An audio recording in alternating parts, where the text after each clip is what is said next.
దేవుని పిల్లలైన మీకందరికీ ప్రభు అయిన యేసుక్రీస్తు వారి ప్రశస్తమైన నామమున వందనములు శుభములు తెలియజేస్తున్నాను.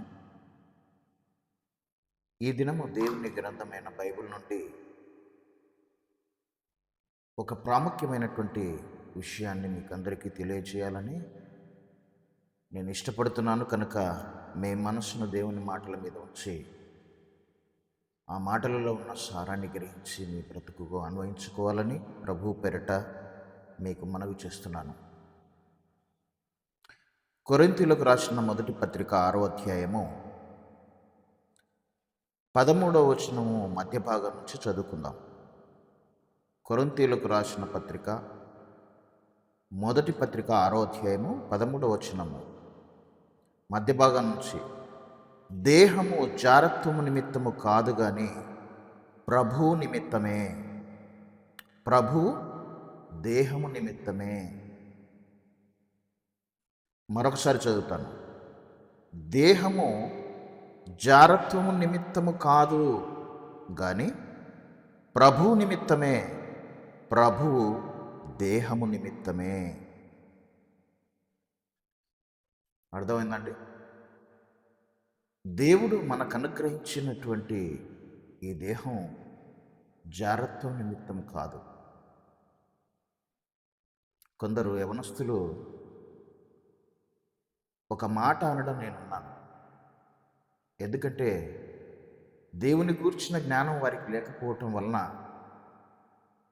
యవనంలో ఉన్నప్పుడు కోరికలతో రగిలిపోతూ ఉంటారు కనుక వాళ్ళు ఏమంటారంటే, ఎంజాయ్ చేయడానికండి ఈ దేహం, ఎంజాయ్ చేయాలి. ఎందుకంటే ఈ యవనము మళ్ళీ రాదు. మనకు జీవితంలో ఒకే ఒకసారి వస్తుంది. కనుక ఈ యవనాన్ని మనము బాగా ఎంజాయ్ చేయడానికి వాడుకోవాలి. విన్నారా ఈ మాటలు? నేను విన్నాను. నేను చదువుకునే రోజుల్లో ఈ మాట విన్నాను కనుక నేను చెప్తున్నాను. మనుషుల మనస్తత్వం, యవనస్తుల మనస్తత్వం ఎలా ఉందో మీరు గమనించండి. దేవుడు కష్టపడి 9 మాసాలు తల్లి గర్భంలో నిర్మించినటువంటి ఈ దేహము విలువ తెలియక, దేవుని కష్టం విలువ తెలియక మనుషులు ఈ దేహాన్ని, దేవుడిచ్చిన ఈ జీవితకాలాన్ని దేనికోసం వాడాలనుకుంటున్నాడు? Enjoyment కోసమట, entertainment కోసమట. ఒకరికొకరు పరస్పరము శరీరాలను అవమానపరుచుకోవడం కోసం ఈ దేహాలను వాడుకోవాలని అనుకుంటున్నారు. ఎంత విచారకరమైన సంగతో మీరు ఆలోచన చేయండి. నేటి యువతను చూస్తుంటే భయమేస్తుంది. ఎందుకంటే తల్లిదండ్రులకు అవిధేయులుగా, పెద్దలకు భయపడే పరిస్థితుల్లో మనుషులు లేరు. స్కూళ్ళలో, కాలేజీల్లో, విశ్వవిద్యాలయాల్లో టీచర్స్కు భయపడే పరిస్థితుల్లో పిల్లలు లేరు. తల్లిదండ్రులను భయపెడుతున్నారు, పెద్దలను భయపెడుతున్నారు, టీచర్స్ను, లెక్చరర్స్ను, ప్రొఫెసర్స్ను కూడా భయపెడుతున్నారంటే వీరిలో ఉన్నటువంటి ఆ దుష్టత్వం ఎంత పీక్ స్టేజ్కి వెళ్ళిందో మీరు ఒక్కసారి ఆలోచన చేయండి. దీనికి ప్రధానమైనటువంటి కారణం దేవుని గూర్చిన జ్ఞానము మనుషులకు లేకపోబట్టే అని దేవుని గ్రంథం సెలవిస్తుంది. దేహాన్ని దేనికోసం వాడుతున్నాడు ఈరోజు మనిషి? జారత్వ నిమిత్తము, వ్యభిచారం నిమిత్తము ఈరోజు మనుషులు వాడుతున్నారు. బుద్ధి వచ్చినప్పటి నుంచి ముసలివాణి వరకు కూడా ఈరోజు మనుషులను చూస్తుంటే శరీర సంబంధమైన కోరికలను తీర్చుకోవడానికి పరుగులు పెడుతున్నారంటే ఒక్కసారి మీరు ఆలోచన చేయండి. మిమ్మల్ని నడిపించేటటువంటివి ఎంత భయంకరమైనటువంటివో మీరు ఆలోచన చేయాలని ప్రభు పేరట మనవి చేస్తున్నాను.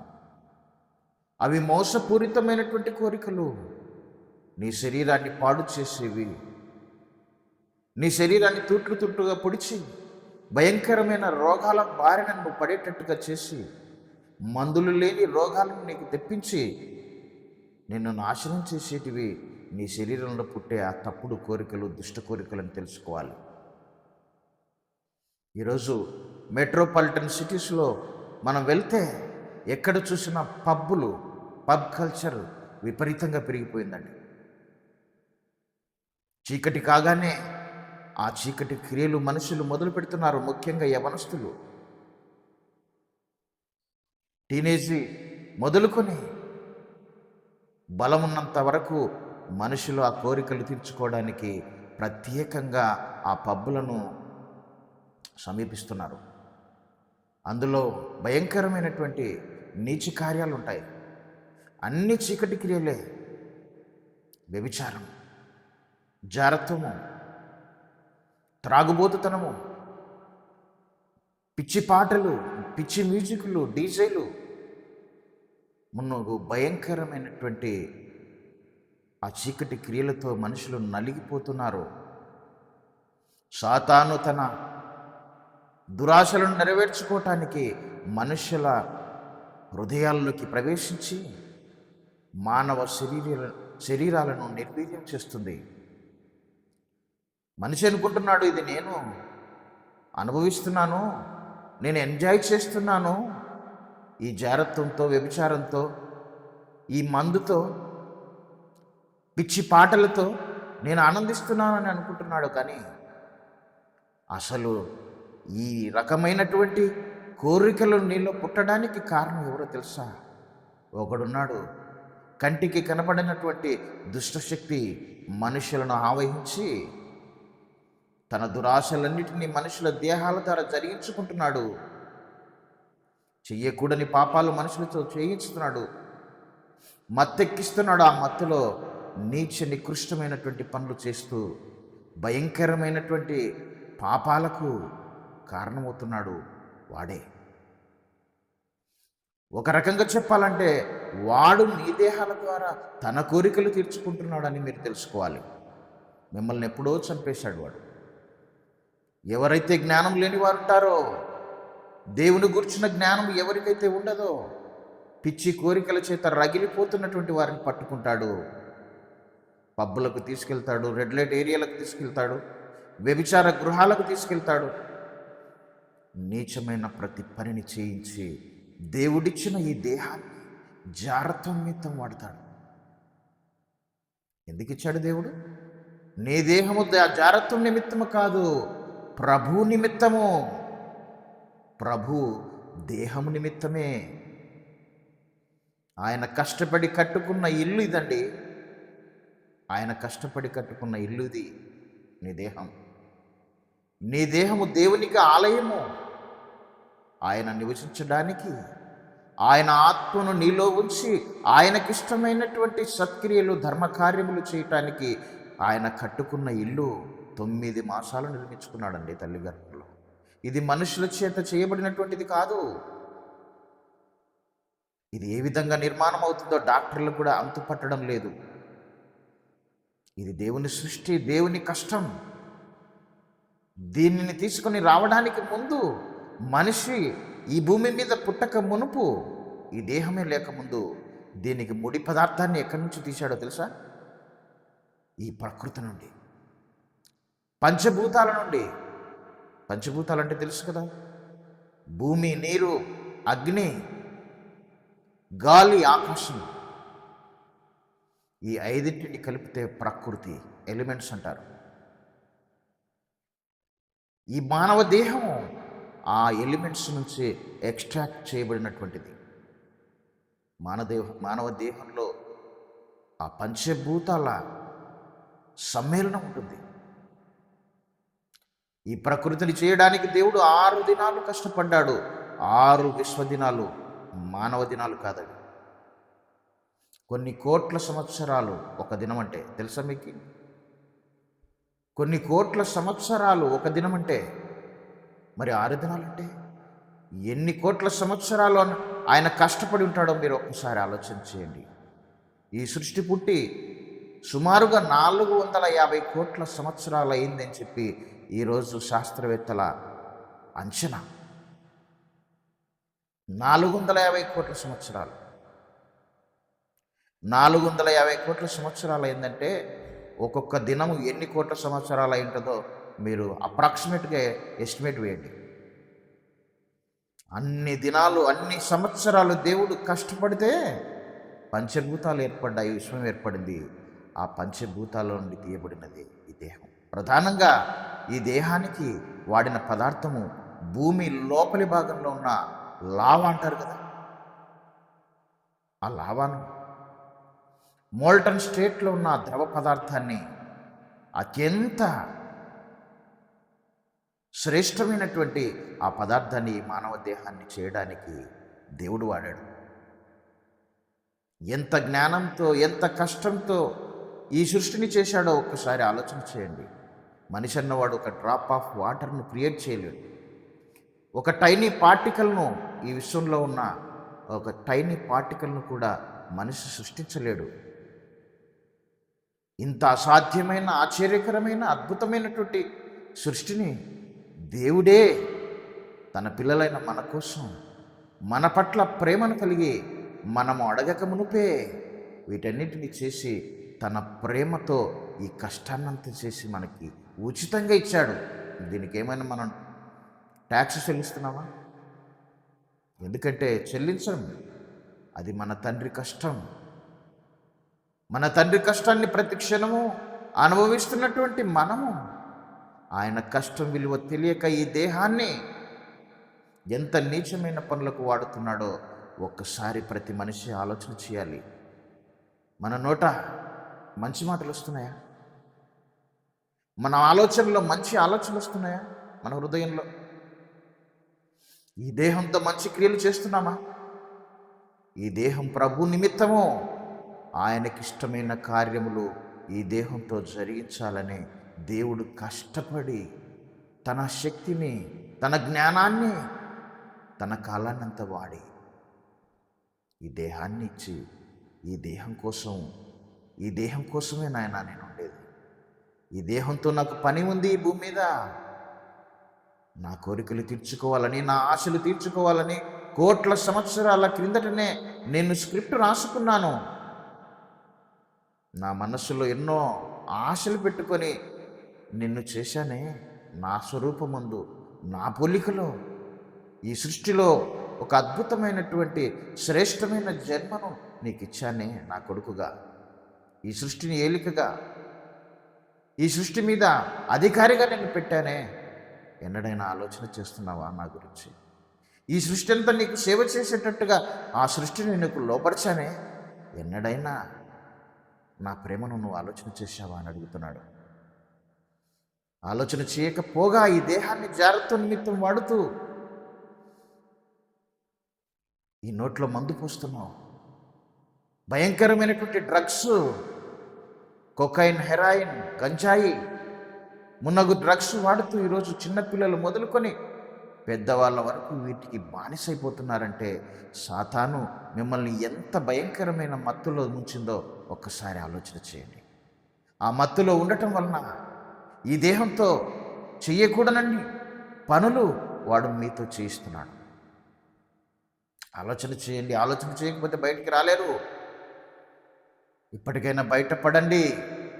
ఇలాంటి పరిస్థితుల మధ్యలో మీరుంటే వెంటనే బయటికి రావాలని దేవుని పేరిట మనవి చేస్తున్నాను. పిల్లలారా, యవనస్తులారా, బహుజాగ్రత్త. మీరు చేసే ప్రతి క్రియకు దేవుడు జీతం ఇవ్వబోతున్నాడు. వాని క్రియల చొప్పున ప్రతి వానికి ఇచ్చుటకు జీతం నా దగ్గర ఉంది.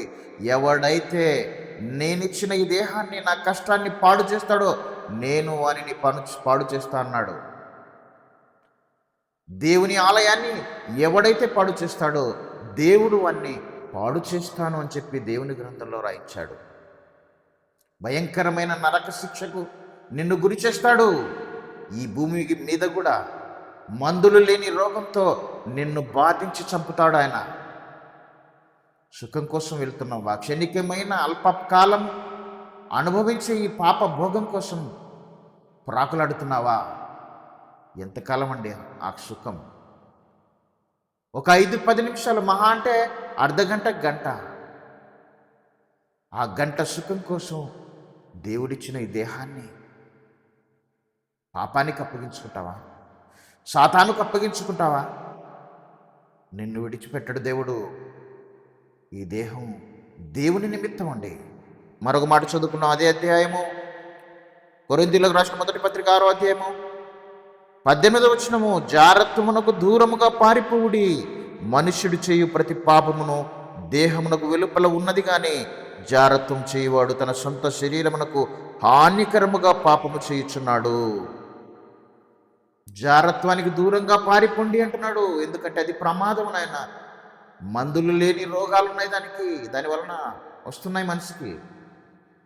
మందులు లేని రోగాలు నీకు వస్తాయి నాయన, నువ్వు చచ్చిపోతావు. అందమైనటువంటి స్త్రీలు, అందమైన పురుషులు ఎయిడ్స్ బారిన పడితే నల్లగా కట్టెగా మారిపోతారండి. నిన్ను ఎవరు రక్షించలేడు. నీ తల్లిదండ్రులు నిన్ను రక్షించలేరు, నీ బంధువులు నిన్ను రక్షించలేరు. చివరకు దేవుడు కూడా నిన్ను విడిచిపెడతాడు. కారణం, నీ దేహాన్ని నీకు ఇష్టమైనట్టు వాడావు, ఆయనకి ఇష్టమైనట్టు కాకుండా. కనుక జాగ్రత్త. 19వ వచనం, మీ దేహము దేవుని వలన మీకు అనుగ్రహింపబడి మీలోనున్న పరిశుద్ధాత్మకు ఆలయమై ఉన్నదని మీరు ఎరగరా? మీరు మీ సొత్తు కారు, విలువ పెట్టి కొనబడిన వారు గనుక మీ దేహముతో దేవుని మహిమపరచుడి. దేవుని మహిమపరచడానికే దేవుడు మనకి ఈ దేహాన్ని ఇచ్చాడు. మనం మన సొత్తు కాదు, దేవుని సొత్తు మనము. అర్థమవుతుందా? మీ దేహము దేవుని వలన మీకు అనుగ్రహింపబడింది, మనుషుల వలన కాదు. ఇది తల్లిదండ్రుల వలన కాదు, డాక్టర్ల వలన కాదు, దేవుని వలన మనకు అనుగ్రహింపబడింది. దేవుని సృష్టి, దేవుని నిర్మాణం ఇది. కనుక యవనస్తులైనటువంటి నా సోదరులారా, ఈ మాటలను మీ మనస్సులో ఉంచుకొని దేవునికి భయపడి ఆయన ఉగ్రతకు గురి కాకముందే వీటి నుండి మీ అడుగును తప్పించుకొని సాతాను మాయల నుండి బయటపడి వాని ఆశలు నెరవేర్చడానికి ఏ మాత్రం ఒప్పుకోకుండా ఈ దేహాన్ని దేవుని ఇష్టం నెరవేర్చడానికి దేవునికి అప్పగించుకోండి. నీతికి సాధనాలుగా ఈ దేహాన్ని వాడండి, అవయవాలను. అప్పుడు దేవుడు నీకు అద్భుతమైనటువంటి సుఖాన్ని, ఆనందాన్ని ఈ భూమి మీద ఇస్తాడు. ఈ భూమిని విడిచిపెట్టిన తర్వాత కూడా శాశ్వతమైన నిత్య జీవము, నిత్య సుఖం, నిత్యానందం నీకోసం ఆయన సిద్ధపరిచాడు ఆయన ఉన్న లోకంలో. అలాగూ చేసి దేవుని సంతోషపెట్టి ఇక నుండైనా ఈ దేహాన్ని నీ దేవుని కోసం వాడు. దేవుని వలన ఆశీర్వాదాలు నువ్వు పొందుతావు, తల్లిదండ్రుల వలన ఆశీర్వాదాలు పొందుతావు, సమాజం నుండి మంచి ఆశీర్వాదాలు పొందుతావు. ఈ సమాజాన్ని అంతా బాగు చేసిన వాడవైతావు. నీకు నీవు మేలు చేసుకొని నిన్ను నువ్వు రక్షించుకొని నీ జీవానికి నువ్వే కారణమవుతావు. కనుక దేవుని ప్రేమను అర్థం చేసుకొని ఇక నుండైనా ఆ ప్రేమకు, ఆ దేవుని మాటలకు మీ మనస్సునిచ్చి ఆ మాటల ప్రకారంగా నీ బ్రతుకును మలుచుకోవాలని ప్రభు పేరిట మిమ్మల్ని అందరినీ వేడుకుంటూ ఈ మాటలు ముగిస్తున్నాను. అందరికీ వందనాలు. God bless you all.